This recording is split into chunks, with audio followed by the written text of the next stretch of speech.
Muy bien, partimos entonces, volvemos a saludar. Muy buenas noches, mi nombre es Aurora Cárcamo, directora de las redes sociales Fundación Te Amamos. Me acompaña nuestra fundadora, directora y orgullosamente puedo decir también mi amiga, la señora Paulina Jofré. Paulina, salude a nuestra audiencia, por favor.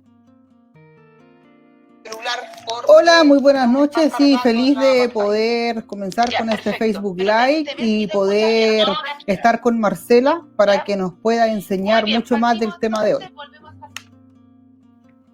El tema de hoy justamente dentro de nuestro segundo ciclo del TEA y alcance legal en Chile es la ley de inclusión escolar. Marcela nos va a ir explicando brevemente, claramente también qué es, en qué consiste, cómo uno, si es que es así, accede a no a ella, etcétera. Y ya, como los que ya nos han visto saben, a lo largo del live usted puede mandar sus comentarios, sus experiencias, sus dudas y nosotros le daremos acá el espacio para dar a conocer su comentario, su experiencia y también para contestar sus dudas. Ahora bien, si eventualmente hay alguna duda que ni Marcela o Paulina y yo no manejáramos, nos comprometemos siempre a dar respuesta, después averiguar la respuesta que sea necesaria y entregársela a usted de manera privada. Así que haga todas las preguntas que quieran porque así también se va nutriendo este live. Presento entonces a nuestra invitada de hoy. Ella es Marcela Contreras, educadora diferencial de nuestra fundación. Ella trabaja en el departamento de escolarización de Fundación Te Amamos. Así que muy bienvenida, Marcela. Te dejo el micrófono para que puedas saludar. Hola, buenas noches a todos. La verdad estoy muy contenta de estar acá, de poder un poco presentar este tema que muchas veces es bien desconocido o que no se maneja la información total. Entonces, de repente es bien importante que tengamos estos espacios, ¿cierto? Para poder un poco retroalimentarnos en lo que sabemos también, porque hay que decirlo, muchas veces uno maneja cierta información, en mi caso, claro, a nosotros no, por un asunto de estudio de la universidad, manejamos las leyes en algunos aspectos, pero hay otros que no. Entonces también es un trabajo bien autodidacta el estar siempre pendiente de las leyes y pendiente de todo lo que va pasando. Así que feliz de contestar todo lo que necesiten, feliz de también presentarles el tema y lo que quieran preguntar, acá estamos para eso. Muchas gracias, Marcela, y muchas gracias también por tu disposición, ¿cierto?, a participar de este en vivo. Así que entramos en materia y vamos a partir por lo más obvio y lo más necesario para poder seguir conversando a lo largo de esta noche, y es básicamente, en breves y claras palabras, ¿qué es la ley de inclusión? Porque ya lo hablábamos en la preparación de este en vivo, de pronto se escucha este título y uno imagina ciertas cosas y después, cuando se informa, resulta que no iba por ahí. Así que ¿qué es la ley de inclusión escolar? Que es lo que nos compete esta noche. Claro, como tú dices, cuando uno escucha la palabra inclusión, uno inmediatamente piensa en discapacidad, inmediatamente piensa en alguna condición como es el autismo, ¿cierto? Como el síndrome de Down. Como que tenemos bien metido en la cabeza ese concepto, ¿cierto? Como algo de alguna necesidad especial. Pero la verdad, en este caso, la ley de inclusión, que se promulgó el 2015 y empezó a regir el 2016, son tres pilares fundamentales en realidad. El primero es el fin del lucro, que es lo que dice en el papel, ¿cierto? Que la ley garantiza que los recursos económicos sean destinados exclusivamente para fines educativos. El fin al copago, ¿cierto? Que es a medida que se incremente la subvención a los colegios, ya no existiría este copago por parte de la familia, sino que sería totalmente subvencionado por el Estado, es decir, pasarían a ser fundaciones. Y también la regulación de admisión escolar, que el Ministerio con la Universidad de Chile ponen a disposición esta plataforma web, ¿cierto? Donde uno tiene que inscribir a los niños para posteriormente que ellos sean elegidos, ¿cierto? O sean elegidos al azar realmente en algún establecimiento educativo. acá el sostenedor del colegio, ¿cierto? El que maneja el colegio va a tener plena libertad para elegir su proyecto educativo, independiente de sus creencias religiosas. En realidad, como que tiene harto respeto por la diversidad. Pero también pasan algunos problemas con esto porque se dejan de lado cosas a propósito de lo que hablábamos, de lo que realmente es la inclusión. O sea, acá se ve en un asunto más socioeconómico, por decirlo de alguna forma, que en aspectos inclusivos totales. O sea, lo que se intenta hacer acá es que no exista discriminación a los niños porque, por ejemplo, voy a hablar bien coloquialmente para que se entienda bien, pero, por ejemplo, yo tengo 40 lucas para tener a mi hijo en un colegio y a lo mejor mi vecina no tiene esas 40 lucas, pero ¿por qué no pueden ir al mismo colegio, finalmente? Entonces, lo que se hizo o lo que se ha tratado de hacer en realidad es eso.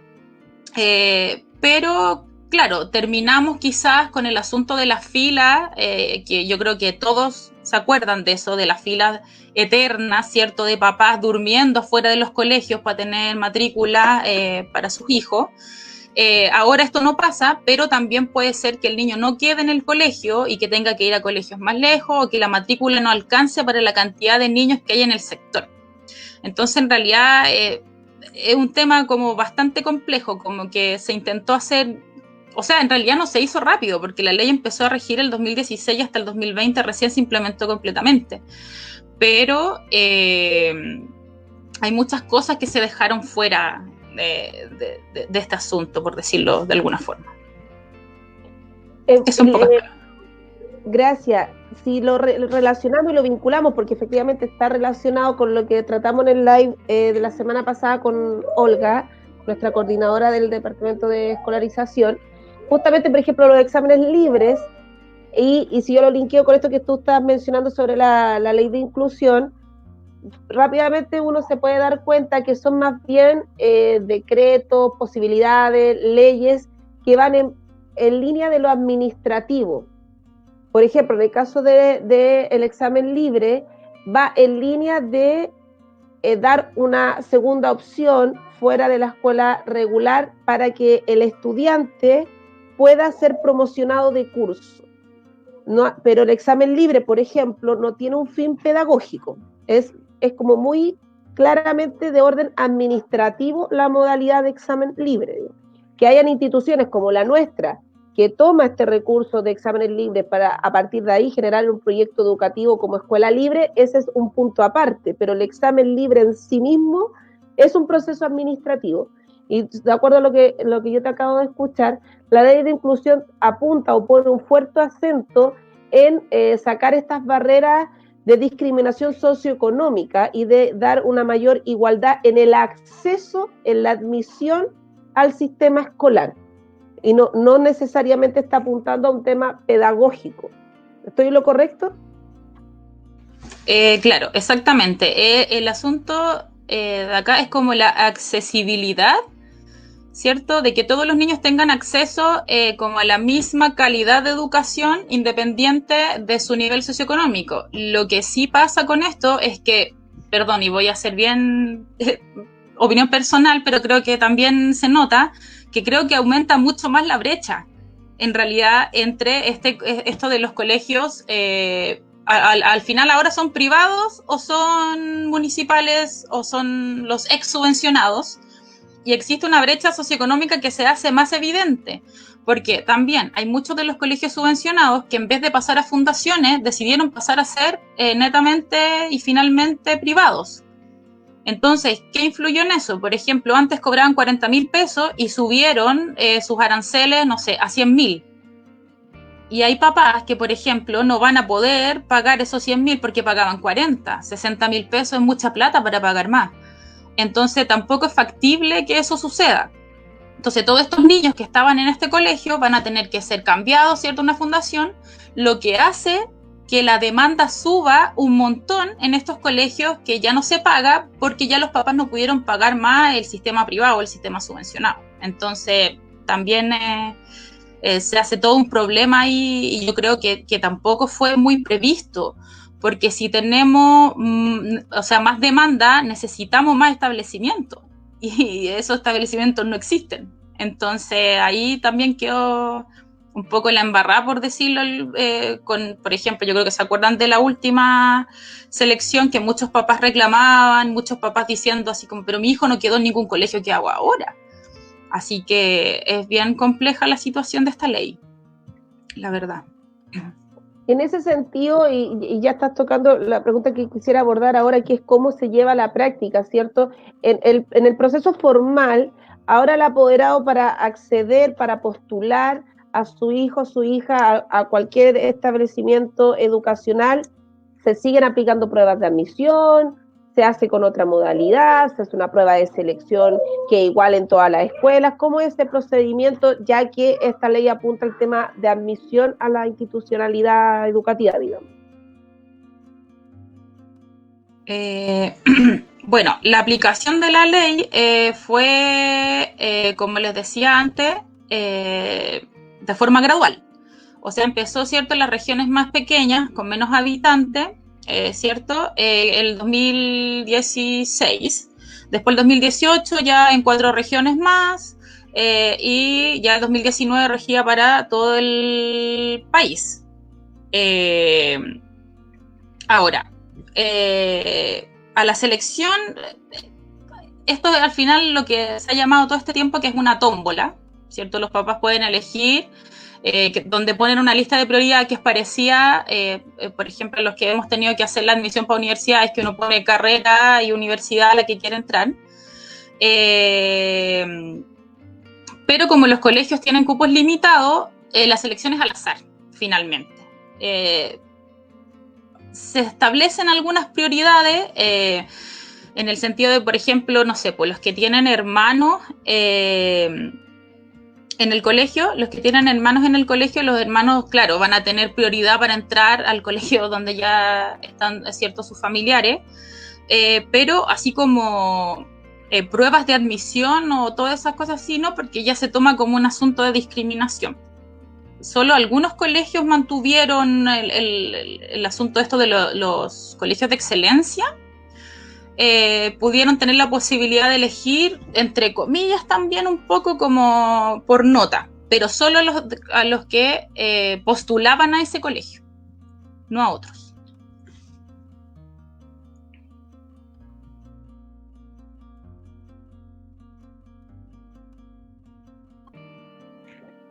¿Cómo se entiende eso? ¿O tú tienes información de que, ya que esta ley, si te sigo bien la idea, su espíritu, su anhelo es justamente derribar barreras, dejar de excluir del sistema, que si bien hay colegios de excelencia, de trayectoria, ¿por qué esos colegios sí pueden seguir seleccionando en desmedro de otros? ¿Hay algún argumento o fue una negociación que hicieron los colegios, esos colegios en particular, después que esta ley ya estaba instalada?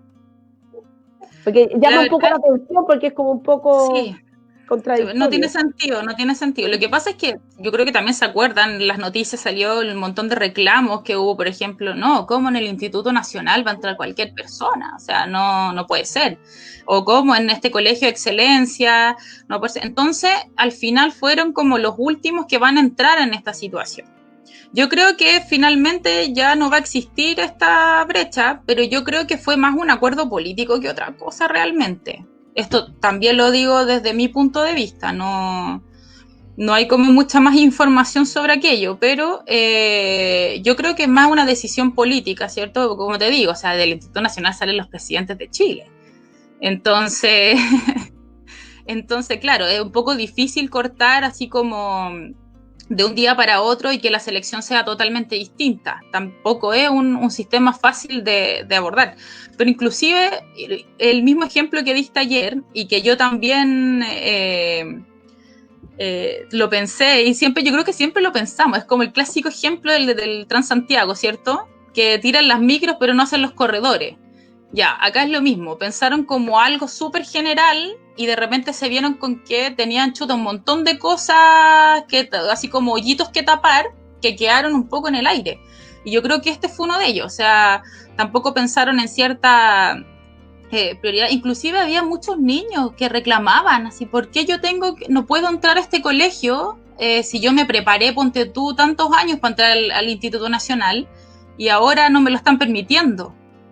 Entonces, claro, este cambio tampoco puede ser de un día para otro. Es también el problema que se presenta, en realidad. Paulina, de acuerdo a lo que yo veo, no veo preguntas, pero quería corroborarlo contigo.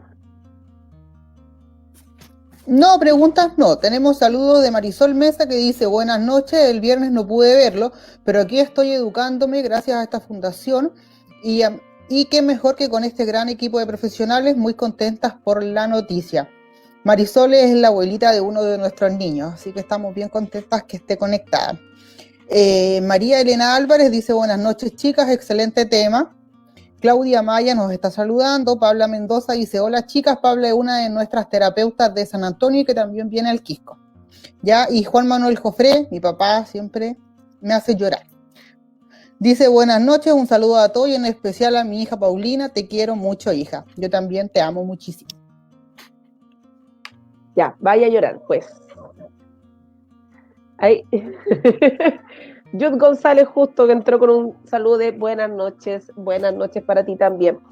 Bueno, Marcela, tú sabes, porque eres parte del equipo, ¿cierto? Que nosotros como fundación lo que nos mueve es justamente la inclusión, pero entendiendo la inclusión, como algo mucho más macro, no meramente administrativo, no meramente de admisión a un sistema o a una institución, digamos, aunque se agradece, creo yo, cualquier paso que se dé en pro de la inclusión. Yo creo que todos los que estamos de una u otra forma involucrados en este tema,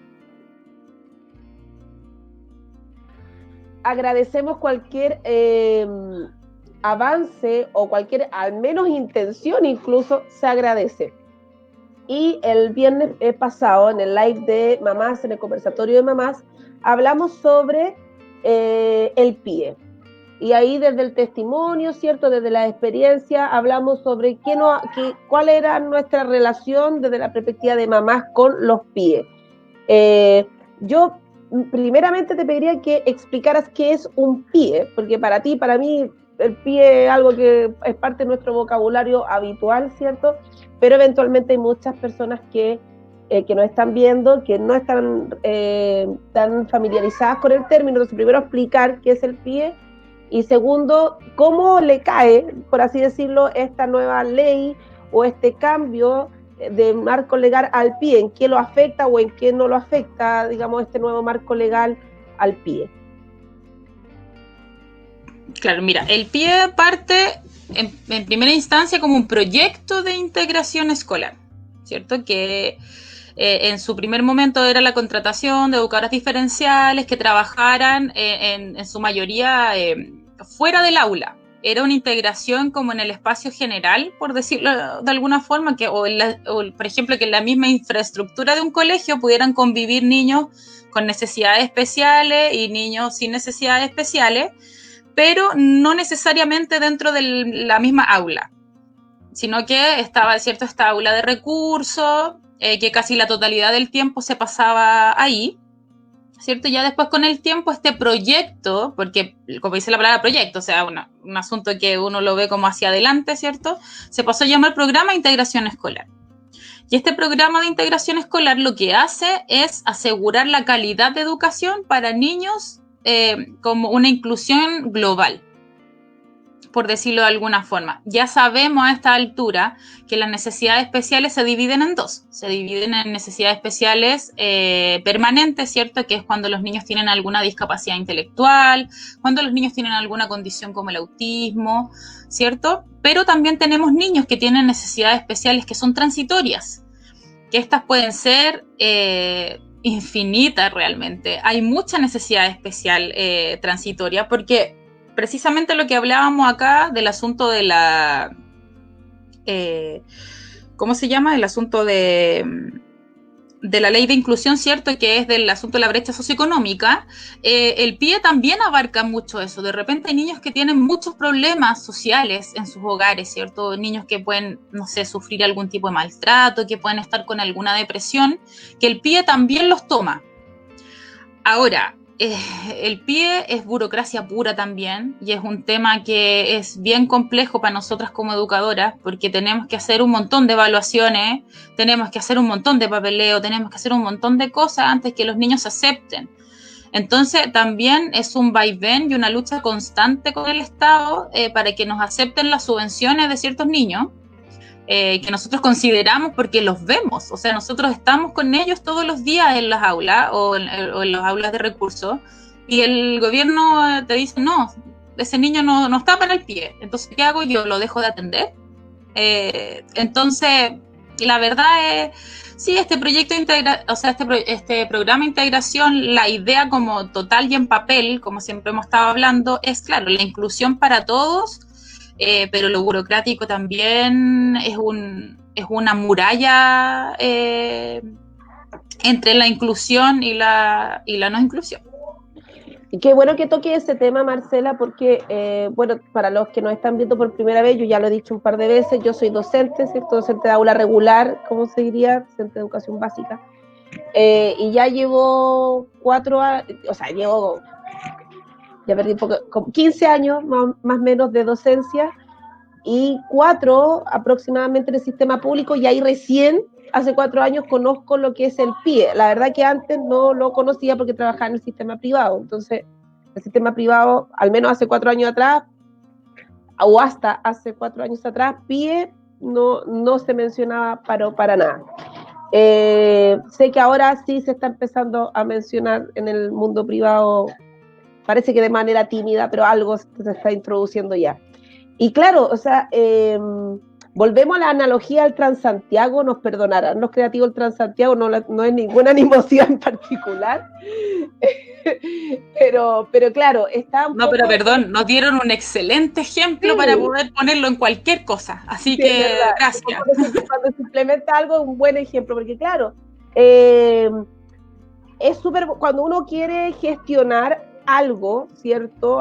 El implementar un algo, tiene que primeramente partir por un diagnóstico, porque tenemos que saber dónde estamos, en qué situación nos encontramos, y a partir de ese diagnóstico justamente ir tirando líneas, ver las necesidades, jerarquizarlas, luego de jerarquizarlas, ver qué recursos se necesitan para, en fin, digamos, el gestionar e implementar algo X, más aún una ley, requiere un trabajo previo bastante acucioso, minucioso, bastante profesional, ¿cierto?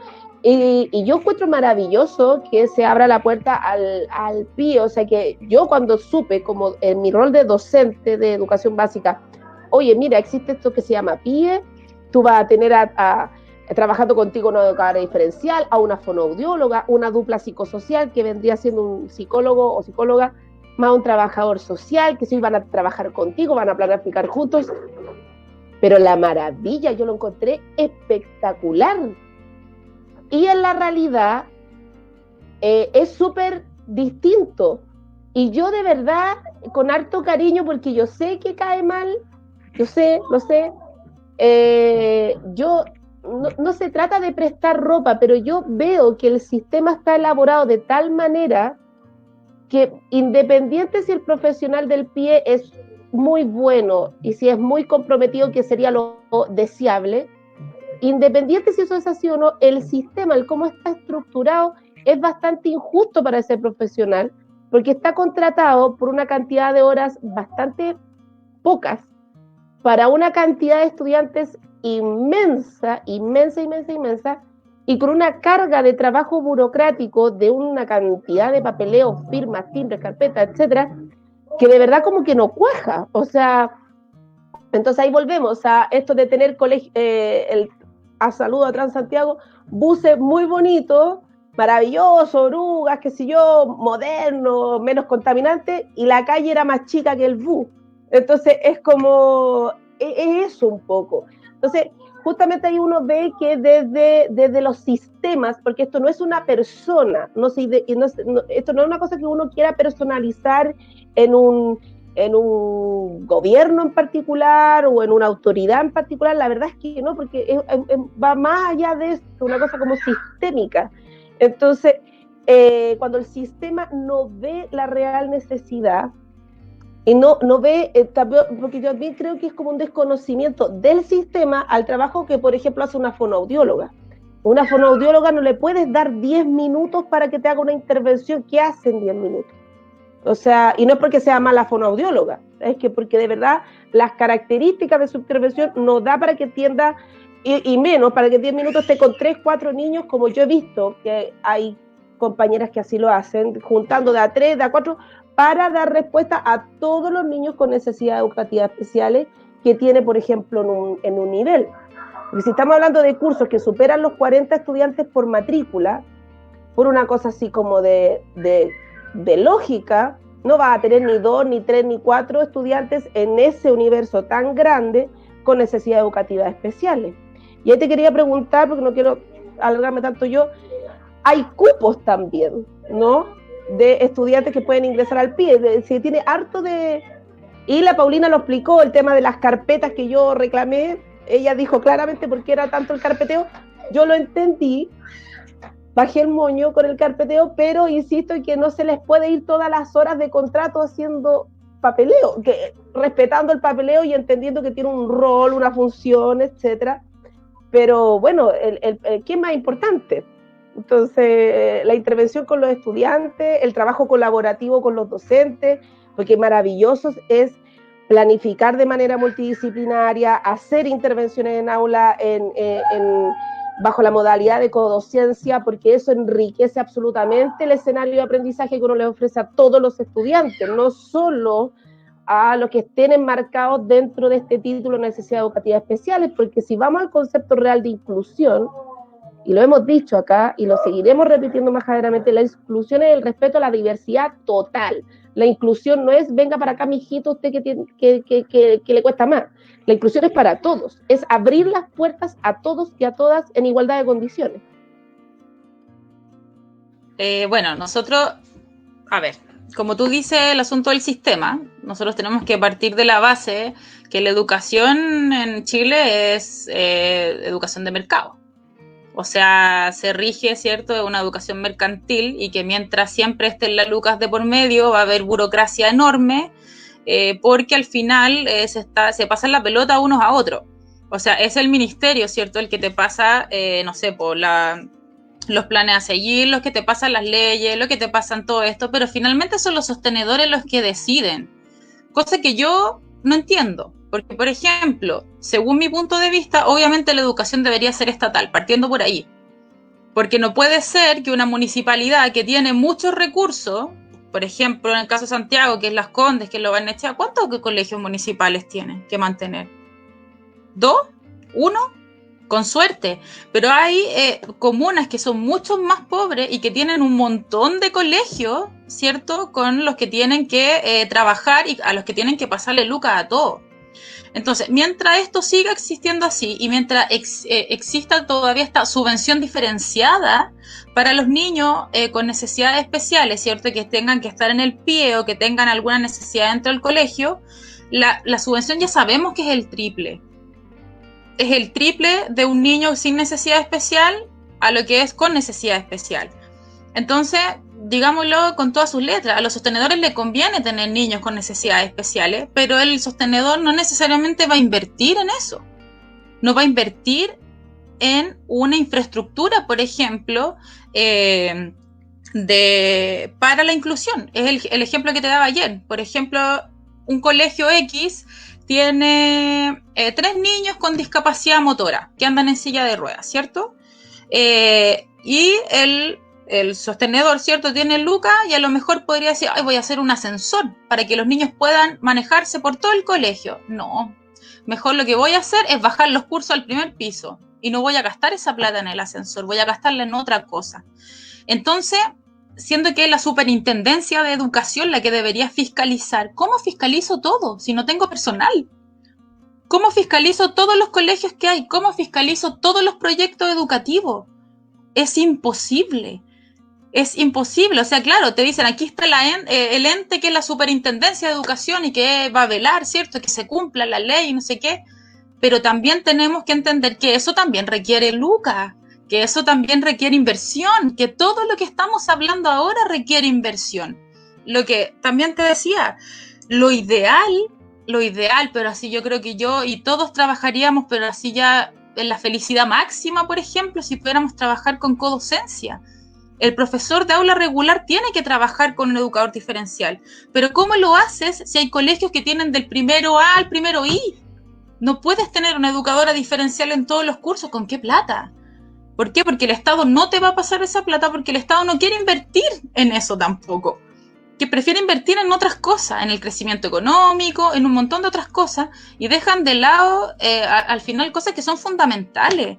Son fundamentales. El PIE en estos momentos, el PIE en cualquier parte necesita muchos recursos, porque se necesitan un montón de materiales metodológicos, un montón de, no sé, de máquinas, en el sentido, por ejemplo, si tenemos niños ciegos necesitamos máquinas de braille. Si tenemos, por ejemplo, niños con discapacidad visual, que a lo mejor no sea ceguera total, también necesitamos algo que sea como con más datas mejores, un montón de cosas, y eso no está, eso no existe. Y la ley, por ejemplo, ahora, para adelantarme un cachito, y perdón que sea tan estricta, pero voy a leer un poco, que dice: la ley de inclusión escolar ha establecido que es deber del Estado propender a asegurar a todas las personas una educación inclusiva de calidad. Asimismo, es deber del Estado promover que se generen las condiciones necesarias para el acceso y permanencia de los estudiantes con necesidades educativas especiales en establecimientos de educación regular o especial, según sea el interés superior del niño o pupilo. Sin embargo, esto no obliga a los colegios a tener un PIE, aunque yo tenga niños con necesidades especiales. Entonces, ¿cómo? ¿Queda como a la caridad del sostenedor el contratar una educadora diferencial para que el niño tenga una mejor educación? Entonces todo es muy extraño, la verdad, como que no se entiende nada. La verdad, yo de repente hay cosas que no entiendo. Sí, de pronto justamente en lo que se establece en leyes, decretos versus lo que se logra implementar, de pronto uno encuentra contradicciones o cosas que no van en la misma línea. Ahora yo creo que es bien importante también cuál es el rol que debe jugar en este caso en el ámbito escolar, los apoderados, las familias, que de pronto uno como ciudadano incluso, pero acá en este caso en particular, en el rol de apoderado, uno toma un rol poco activo y no se informa también. Entonces, de repente, justamente estos espacios que estamos generando desde Fundación Tamamos van un poco en línea de informar a la comunidad no para que vaya a reclamar y empiece a pelear por todos lados, no, sino que para que se empodere de conocimiento y a partir de ese conocimiento también pueda velar y fiscalizar siempre con respeto, por supuesto, a las instituciones, a las personas, a los profesionales, pero que pueda fiscalizar desde lo positivo, desde lo proactivo, desde, oiga, esto se hace de esta manera, hagámoslo. Y entre todos, digamos, a institución, familia, los estudiantes y su propio compromiso también con su aprendizaje, con su propia unidad educativa. O sea, yo siento que es un trabajo que tiene y puede ser colaborativo. Yo te agradezco mucho todo lo que nos has dicho, Marcela, pero parece que cuando empezamos a hablar más en largo nosotras dos, algo pasó porque empecé a ver que cayeron muchos comentarios. No sé si nos están tirando tomate o no, Marcela, no lo sé porque vi caer nomás, así que afirmémonos porque, no sé, la Paulina ahí nos dirá si fuimos populares o impopulares con lo que dijimos. Sí, hay varios comentarios, unos de Carla Maca que dice: ¿qué pasó con eso de buscar colegios online? Javiera Viveros Carrasco dice: Marce, el papi te manda saludos. Carlita dice: eso que acaba de decir Aurora, creo que es el sueño de todos los que estudiamos y nos formamos para estar al servicio de los niños con necesidades educativas especiales, pero la verdad es que estamos muy lejos de la tan anhelada llamada inclusión. Paz Román nos dice: hola chicas, las veo. Carlitas dice: que bien dicho Marcela. Romina Dimetti dice: tremenda educadora Marce. Carla Maca nos dice: un colegio con PIE que se suponía que dejó a mi hijo, después salieron y sobre todo el psicólogo clínico, que la escuela no estaba preparada para él. En ese tiempo era el único TEA. La profesora aterrada lo hicieron sentir muy mal. Bueno, en ese momento tomé las medidas correspondientes y el colegio fue fiscalizado. Pabla Mendoza, una de nuestras terapeutas, dice: uno de los problemas de los PIE son la cantidad de horas que contratan a los profesionales. Por ejemplo, a los y las TO suelen contratarlas por 14 o 20 horas, y con ese tiempo a la semana es muy poquito lo que se puede intervenir. Carlita nos dice: así tal cual como lo dice Marce, el problema es la fiscalización. Los PIE son fuentes inmensas de ingresos de dinero, pero no los invierten en lo que corresponde. Es triste, pero es la realidad. No nos pagan tan siquiera una capacitación, un perfeccionamiento, nada. Ejemplo, hay colegas que atienden estudiantes TEA y no saben ni siquiera lo que es. Y uno no puede culparlos, no es parte de su formación. Maritza Astudillo dice: siempre Clara querida Marce, siempre por la educación pública, fuerza. Y Marisol dice: a mi hija Jessica la contrataron en el colegio donde estudiaba Esteban. Ella asistía diariamente a las clases con Estevita, ya que no tenían educadora diferencial, y mi hija tiene conocimientos por la condición de mi nieto desde que lo diagnosticaron.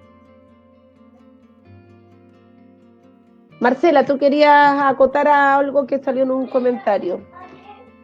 Sí, es cortito la verdad, como para que se entienda un poco, porque uno entiende muchas veces la frustración de los apoderados al momento en que matricula a su hijo en algún colegio y no existe, ¿cierto?, el equipo para hacerlo.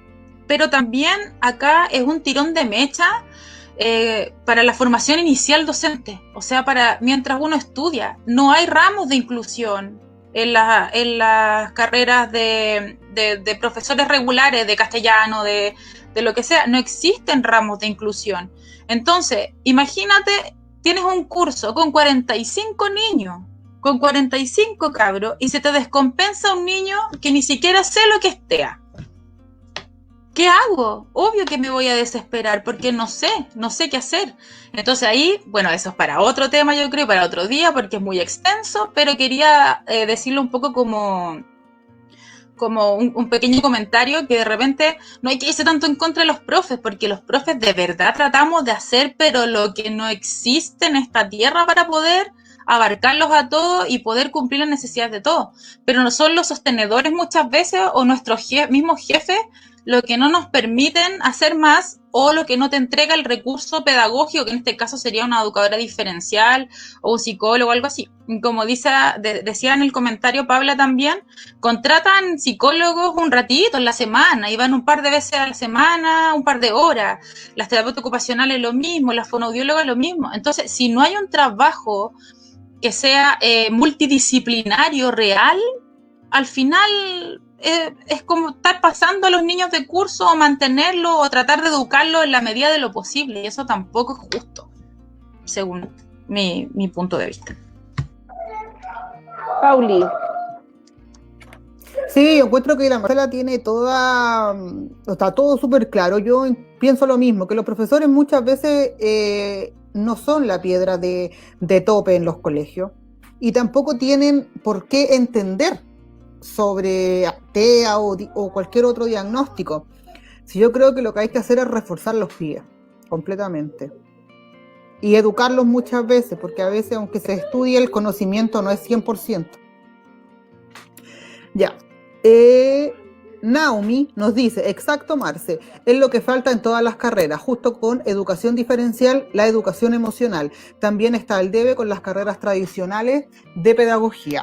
Marco Antonio Rojas dice: la educación debe ser universal y partir de la base que la educación es el motor de todo lo que queremos para nuestros niños, y establecer que la educación es primordial a la hora de querer establecer los parámetros y que no se crean faltas expectativas a la hora de implementar la base de toda educación, lo cual cada año es un desafío para formar futuros, lo cual en estos tiempos es necesario ser verdaderamente asertivo a la hora de entregar una educación de calidad y cantidad de igual forma. Pero no me sale todo el comentario.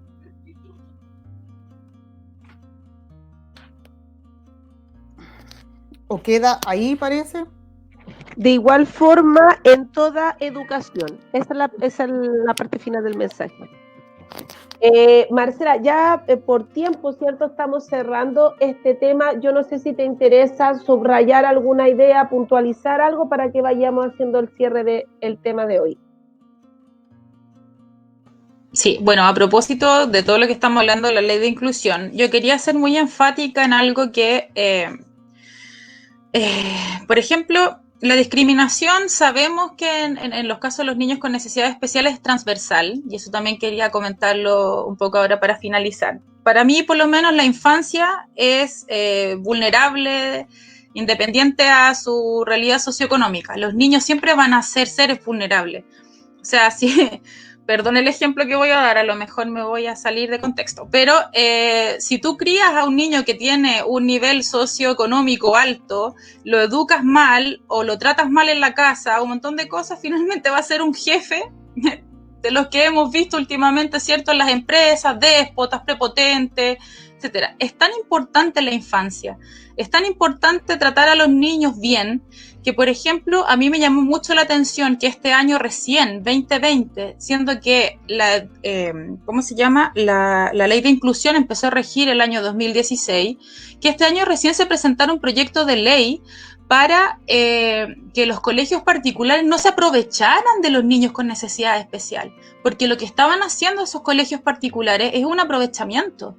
O sea, yo lo vi con mis propios ojos en algún momento, en un colegio que tuve a mi hija, no voy a dar nombre para no recaer en nada extraño, que por ejemplo los niños, ponte tú, voy a dar un número X, los niños sin necesidades especiales pagaban 100.000 pesos, y los niños con necesidad especial para tener derecho a pie pagaban 250.000 pesos. Y con eso tenían acceso a profesionales, al pie, Eso tampoco puede ser. O sea, no te puedes aprovechar de una situación que es compleja para cualquier familia, de cualquier estatus socioeconómico. No es fácil tener un niño con discapacidad, no es fácil tener un niño con alguna condición.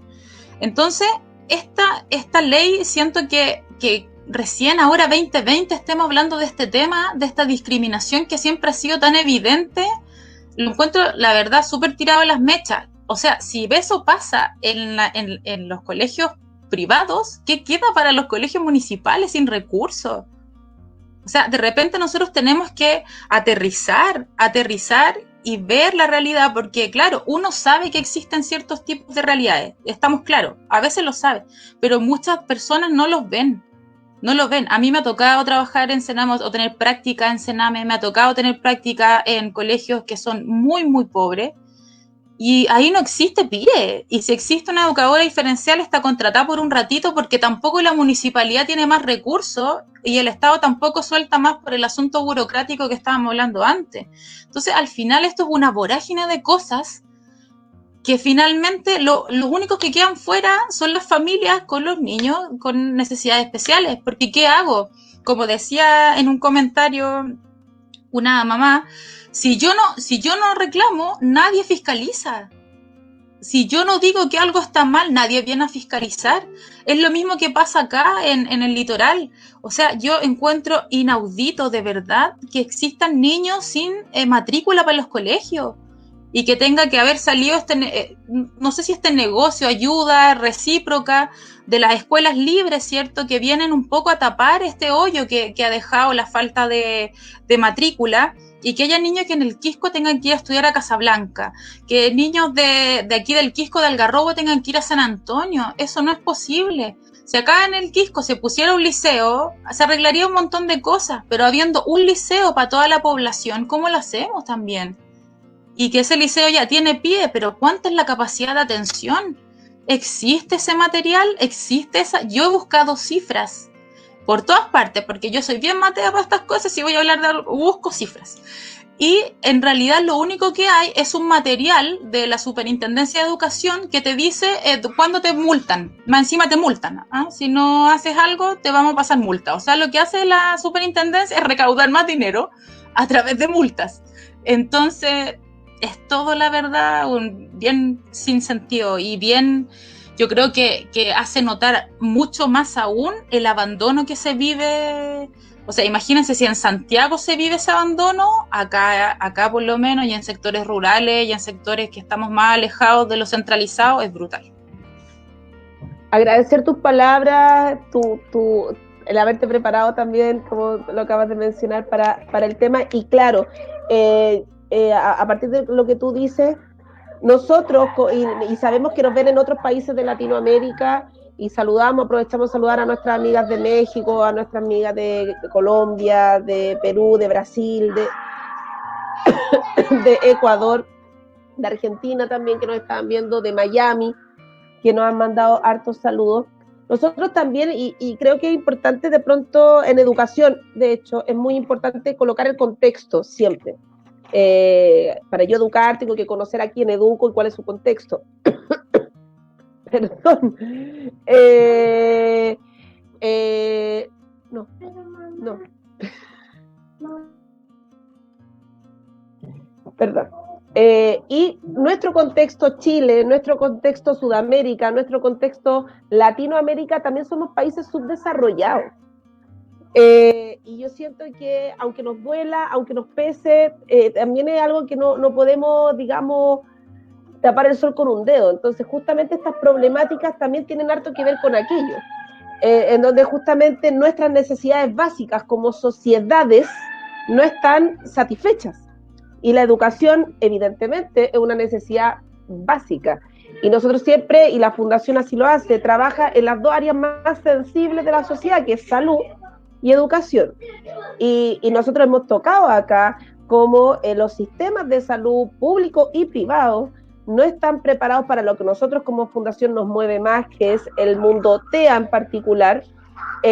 Uno va a un hospital con un... y lo hemos sufrido con Paulina, porque esa es la verdad, uno lo sufre, ya sea desde la pena o desde el enojo, pero lo sufre. Cuando, no sé, tu hijo TEA tiene un malestar estomacal y tener que llevarlo a una posta y tener que hacerlo esperar horas en una sala de espera y que no se tenga en consideración su condición, es una falta gravísima, diría yo, del mismo sistema de salud, porque el sistema de salud sí o sí debiese saber lo que implica para un usuario TEA estar sometido a una tortura sensorial en una sala de espera de una posta. Pero como el dolor de estómago no está en esta categoría de la urgencia en el primer lugar, tiene que esperar horas para ser atendido. Entonces, y yo siempre digo, el sistema de salud, y no tengo nada en contra del sistema de salud, tengo amigos en el sistema de salud, mi madre trabajó más de 40 años en el sistema de salud público, saludos a mi madre. Entonces, y sé que los profesionales del sistema de salud ponen los dos hombros, así como los profesionales del sistema de educación también ponemos los dos hombros, pero justamente el sistema no se estructura de tal manera de dar una respuesta satisfactoria y una respuesta real a la necesidad. Entonces, y yo lo dije en otro en vivo y lo repito porque me parece que es pertinente, todas las organizaciones en nuestros amados países sudamericanos, subdesarrollados, todas las organizaciones, ONG, fundaciones que están vinculadas en este caso con la discapacidad, con inclusión, etcétera, todas tienen el común denominador que fueron creadas por mamás, por familias. Y eso no es casual, no es porque las mamás seamos mañosas, nada, es porque las familias, al enfrentarnos al mundo real y porfiar en ese tratar de meternos en el mundo real, se nos cierran puertas y no se nos da respuesta a tener una terapia accesible en términos económicos y pertinente para mi hijo. No me ofrece tener una educación que realmente eduque en las fortalezas que tiene mi hijo TEA, no las debilidades que pueda tener, sino que desde sus habilidades, desde su fortaleza. Entonces, y ahí donde aparecemos Paulina, que pertenece y tiene contacto, ¿cierto?, como nuestra directora con otras asociaciones del TEA, son un montón, solo en la región metropolitana hay un montón. Y eso, claro, uno puede mirar el brazo medio lleno, oh, qué rico, que se organicen, sí, es bonito, es románticamente bonito, pero acusa una ausencia de respuesta de la sociedad. Entonces, eso genera, y Paulina lo sabe muy bien, genera sentimientos más que encontrados, porque uno se pone orgulloso, siente satisfacción por los logros de su organización y de las organizaciones hermanas, pero también duele tener que estar tapando hoyos que no deberían existir. Y en ese sentido yo quiero darle el pase a Paulina. Hoy día hemos sido viral en la provincia, Paulina, de manera interna en la fundación y de manera externa, porque está publicado en nuestras redes un video feliz, un video lleno de orgullo, de alegría, por una noticia que tú a través de las redes sociales pudiste dar a conocer, de una gestión que lleva larga data y que ya está viendo la luz, y me gustaría que a los que nos están viendo en este en vivo y que eventualmente aún no ven tu video se enteren de cuál es esa noticia.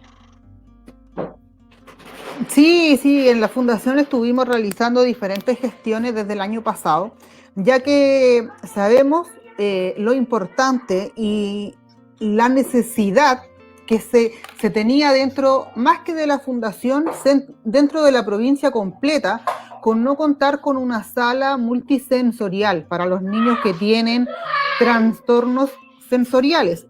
Ha sido un tema complejo, pero gracias a Dios nos escucharon, tantas gestiones, cartas enviadas, videos, que ahí nos ayudaron una de nuestras profesionales de terapia ocupacional explicando qué es lo que era el área sensorial de los niños, y se aprobó dentro de la familia de don Andrónico Luxin, se aprobó la implementación para una sala de terapia ocupacional, para una sala de multisensorial, la cual estamos muy contentos y felices porque sabemos todo el provecho que le van a sacar los niños y todos los profesionales de la fundación, porque estas salas no las ocupan solamente los terapeutas ocupacionales, sino que también en ellas pueden trabajar los fonoaudiólogos, los educadores diferenciales. Muchas veces cuando los niños se descompensan, caen en crisis, también se puede ocupar para esto. Así que estamos muy felices y contentos de poder realizar estas gestiones. Pero tal como dice Aurora, claro, las fundaciones nos ponemos muy felices cuando tenemos ayuda. Pero esto es algo que